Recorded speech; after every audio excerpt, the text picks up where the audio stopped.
Hello, everyone, and welcome to Grocery Shopping Made Easy, right? It's Yes. it's never, I don't think it's ever easy for me. I don't like going to the grocery store, especially if I'm hungry. I get overwhelmed, so I always have to go in with a list. Do you typically have to make lists? I used to, but cooking and making grocery shopping as easy as possible started to happen just by making it a priority. Yeah. And so now I know what to do. I'm in and out and I know what to search for. And that's the kind of thing that we're going to learn today, how to make it easier and how to be less intimidated by having to get all these groceries and then not knowing what to do. Okay. Well, my name is Dan Kellums, and this is Darlene Ariardi, and we are going to dig into grocery shopping, grocery. That's a tongue twister. Grocery shopping made easy, and this is part of your functional lifestyle plan. So let's dig in. So, how to grocery shop? What are some key points like for you on this list, Darlene? What would you say are like your top two or three? I think my top two Yeah. are meal planning and then making sure that the meals use more than or one ingredient can be used for more than one meal. So you know what I mean by that? Yeah, Maybe getting a absolutely. chicken, whole chicken, so I can use some of it for maybe a shredded chicken salad, but then maybe use some of them for an omelet the next morning, for example. Okay. Yeah, I think I love that. You know, when we talk about meal plans, we this is something that's part of um, the first pillar to help people with their planning is, instead of thinking about making these complex recipes, is to have like, just your staple, like a protein and a vegetable and a healthy fat and maybe a small piece of fruit or a berry, but having stuff that you can interchange, like have several different lean meats. Mm-hmm. And if you're vegetarian, have some variety of ancient grains and lentils for your protein sources. And then, having a huge variety of vegetables. And that's a key piece for gut health and probiotics and just getting all these nutrients. And, we talk about in the nutrition class of going to farmers markets and things like that, but you want to get variety. Yeah. So I think one of the simplest things for me is I just go in and get some raw, simple ingredients that I can have as a standalone item or in combination with the meal. Do you find that's like easy for people? Yeah, I think so. There's a lot of different tricks, but that's a really smart one to start out with. Yeah, and I think for me, the other big piece on this list, I mean, of course, getting deals and coupons for grocery stores. Anywhere you can save money, that's key. And then if you sign up on those individual stores, don't just look for generics. Go to the store websites. I know like Amazon Prime and Amazon has a huge piece with Whole Foods, and you can sign on. You can get their credit card that gives you even more of a discount on your foods. But for me on the list, the perimeter of the store, all the raw stuff. And I like to say, if you can't pick it, dig it up, or kill it, don't eat it. Yeah. Right? Yeah. That's a good rule. And every now and then have some things like today I had some shredded chicken with some black beans, and then I had a corn tortilla. It was very simple. I don't get too many carbs, but that was one for me. So, get those deals, get those coupons, know where you're going to go. Make yourself a simple meal plan. It does not need to be excessive. Just some basic items that you can exchange, and you can spice it up with spices and herbs and like cilantro. I put a lot of cilantro on a lot of things. Those are really key pieces. And then have your one improvised meal per week where you just say, you know what, throwing caution to the wind. Mm-hmm. I'm gonna have a little bit of fun with this one. Right? So we use the word improvised meal. Yeah, right. Your fun meal. Fun meal is improvised. Make that list based on the meals you want to have. Shop the perimeter. Plan simple meals. Make it easy. I'm not a fan of going to the grocery store, but I am a fan of keeping things simple and not letting them be overwhelming. Yeah. Well, I think that's what helps. People sometimes think that if they meal plan or in order to meal plan, they have to make it really hard and they have to somehow fit it in their schedule. But the cool thing is that once you actually do that, even if it's 1 day a week or 3 meals a week, then that makes the rest of your schedule a little more manageable because you have one thing out of the way, one questionable thing that takes a lot of emotional stress for some people and for sure mental stress. Yeah. It doesn't have to be like crazy science, right? Right. You know? No, and it could be fun. And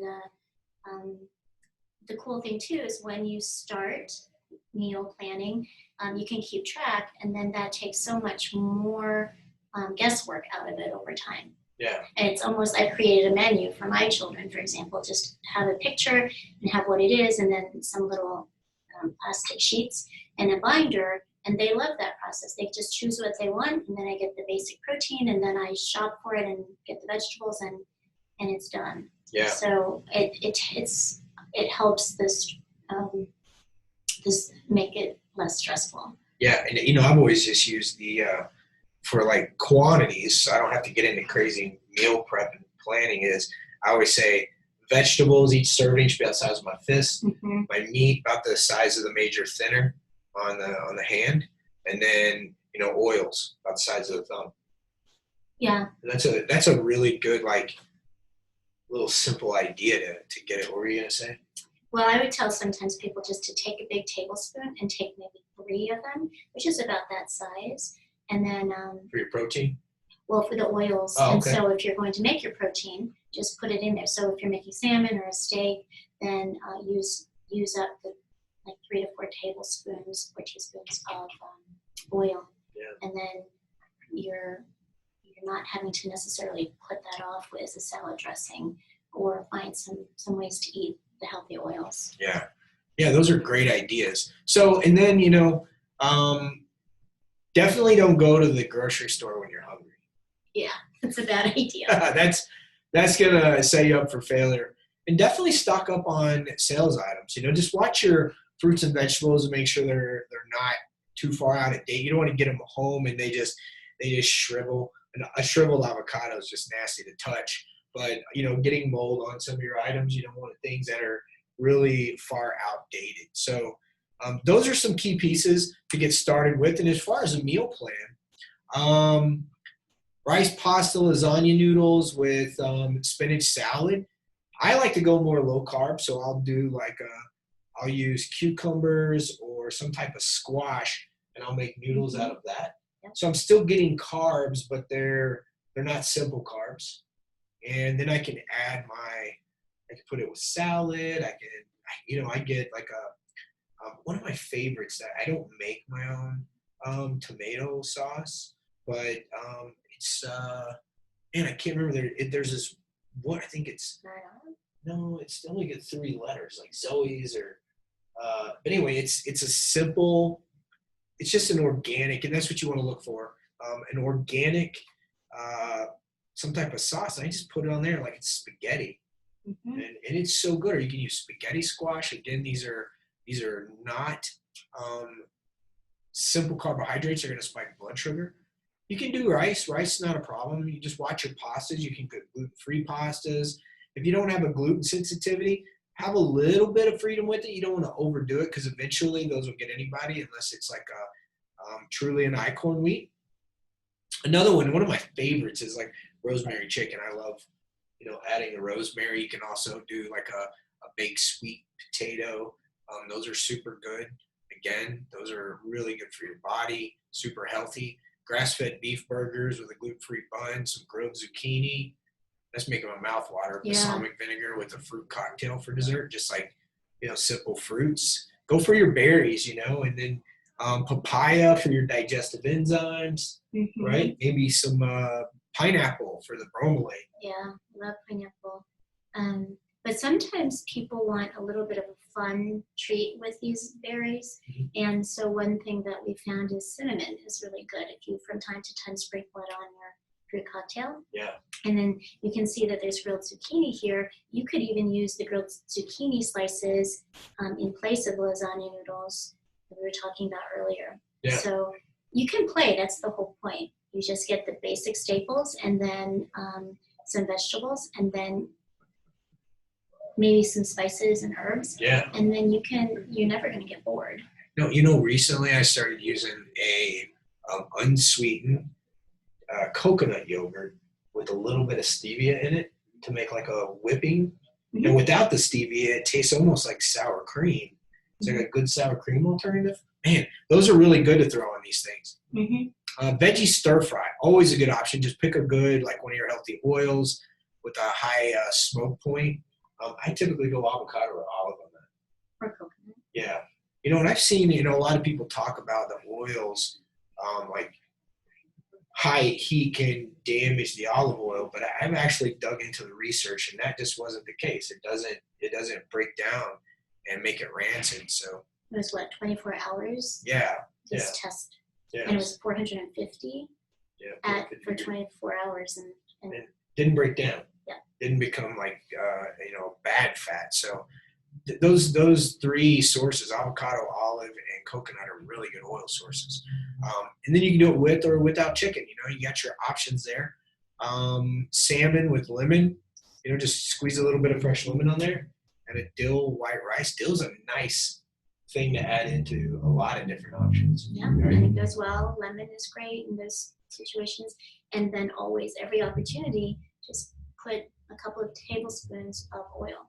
Yeah, drizzle some oils on there, right? And it mixes nicely with the spices. Yeah, and you can combine the oils.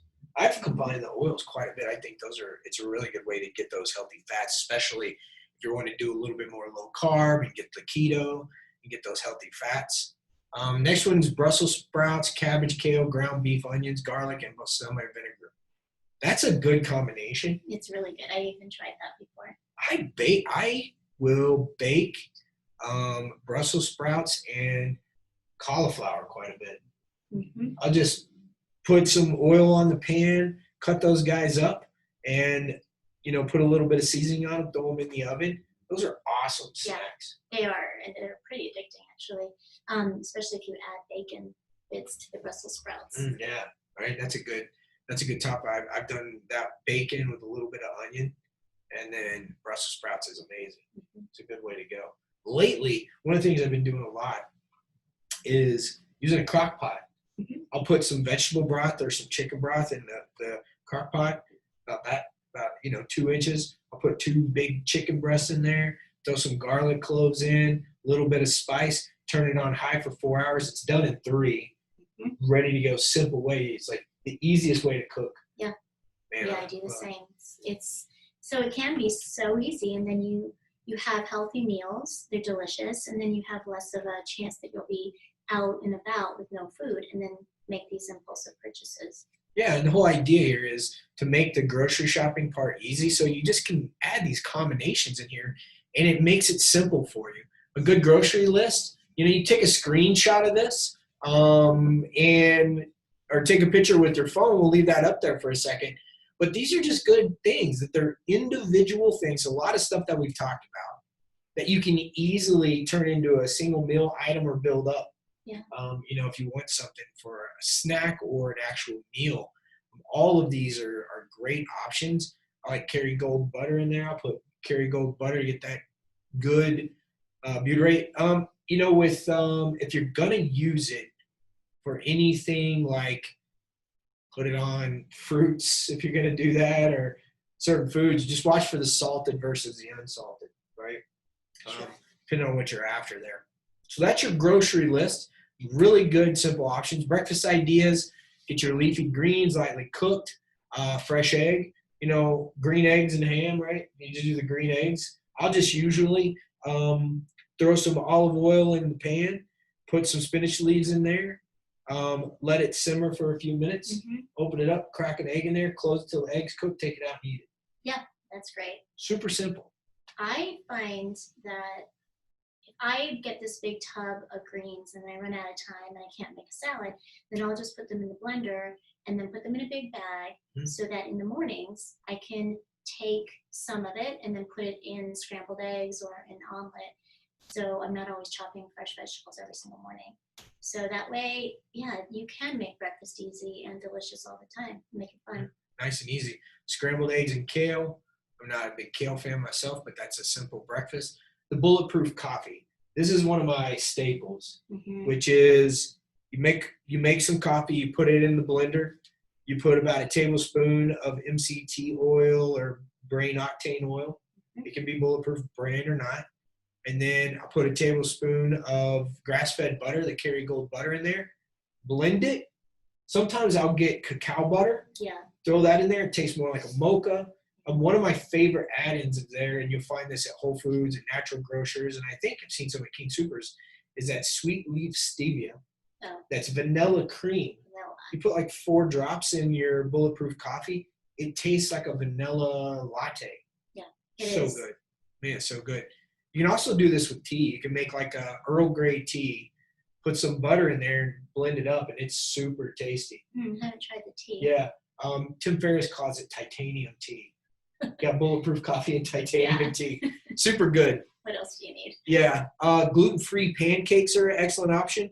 I've been using Red Mill has a mix that's paleo.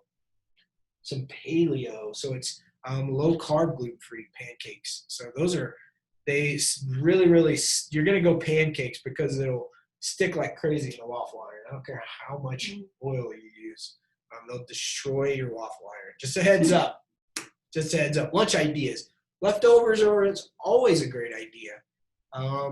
Be creative with those. Spinach and chicken wraps with veggie and dressing. That's really, really simple, right? I mean, you don't even have to break that one down. Hard-boiled eggs, mixed greens. Throw some bacon bits on there. Yeah. Flavors. But also, I love the just even snippets of some wheatgrass or some alfalfa, just to make it. And olives. Olives are always great to throw in salads and artichokes. And just again, it's all about the variety. Yeah, I'll tell you, one of my go-tos for salad dressing is the Bragg's sesame ginger dressing. That stuff is amazing. It makes my mouth water just thinking about it. What's your go-to dressing? I love like a green goddess variety, so I'll take some avocado and then I'll put some lemon and olive oil and Himalayan salt and little pepper. Just basic like that. But I like mine creamy. Yeah. That's why I add in avocados. Nice. That sounds good. Snack ideas, celery and cashew butter. If you don't have a nut allergy, apples and almond butter, really good option. Right here, the picture watermelon with arugula and some goat cheese. That's really good. That's really good. Yeah. I've had it with feta and goat cheese, but probably goat is better. Yeah. And sometimes you can drizzle, again, every opportunity to get your healthy fats. Do a little olive oil and even balsamic. Yeah, they threw some black pepper on that one. So that's a good snack. That sounds delicious. Super refreshing. Rosemary chicken and baked sweet potatoes is another good one. If you want to get in there and you start cooking, but this is something you can really do in a crock pot very easily. Almost the same things. Do that chicken breast. So get a picture of this. If you like rosemary chicken, this is what we were talking about earlier. How to make it, use your olive oil, put a little paprika in there. I said paprika in there. 1.5 teaspoons of some rosemary leaves, some teaspoon of sea salt, pepper, garlic powder. You got your chicken breast, 4 sweet potatoes. You can puree those if you want. And then some Kerrygold butter, some salt and pepper. Those are really great options. Simple way to cook it, 425 degrees, just bake for 30-35 minutes. And you're pretty good there, right? So then how to cook the sweet potatoes, 400 degrees, just about the same way you'd cook a regular potato. So rosemary chicken, baked sweet potato, that's easy. Almond butter. How do you make almond butter? You want to make your own almond butter? This is a really good recipe because you're getting the salt and the sweet. You don't need to overly salt it. Some sea salt and raw honey. I almost said raw honey and sea salt together, so I got sea salt. I caught on. Yeah, that was good. Raw honey and almonds. Really good option. A really good alternative for raw honey is Manuka honey. Manuka honey is actually, I think, comes from tea tree. And it has a lot of bioactive compounds in there that are really good for your gut. It's very healing. It'll heal sores and things very, very quickly. Yeah.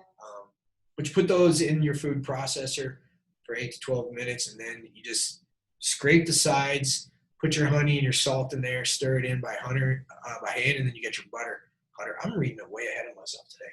So You're getting hungry. I am hungry, and I didn't eat too long ago, but I'm ready to eat again. So that is grocery shopping made simple. Hope everybody got some good information, some good little tips. I think number one tip is don't make it complicated. Keep it simple. Shop on the outside of the grocery store. Have your list if you just want to get it in and out. And any other tips you would throw in there?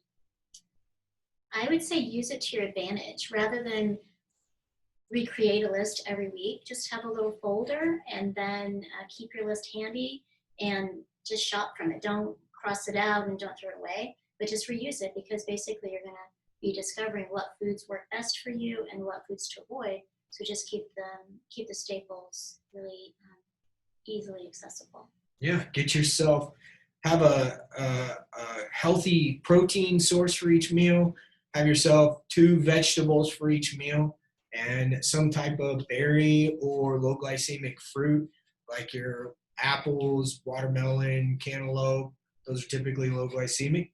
And yeah, I love berries. Yeah. Strawberries, blueberries, raspberries, blackberries. I had a golden blackberry the other day. Have you ever had one of those? Mm-hmm. They are amazing. My friend Jake and Katie, they were growing them in their garden. Oh. They're actually golden. They're delicious. This is one of the juiciest, delicious. So golden raspberries, that's a good berry option. And then get your healthy oils in there, so healthy fats. So anything you want to add to today's Just one other thing is that you can always go and get frozen bags of vegetables and berries so that you don't run out. And the point is to always have enough so that you don't go searching for other things. Yeah, awesome. Good class today. Yeah, thanks. Everybody have an awesome day. We'll see you next time. And remember, a balanced body is a healthy body. Take care.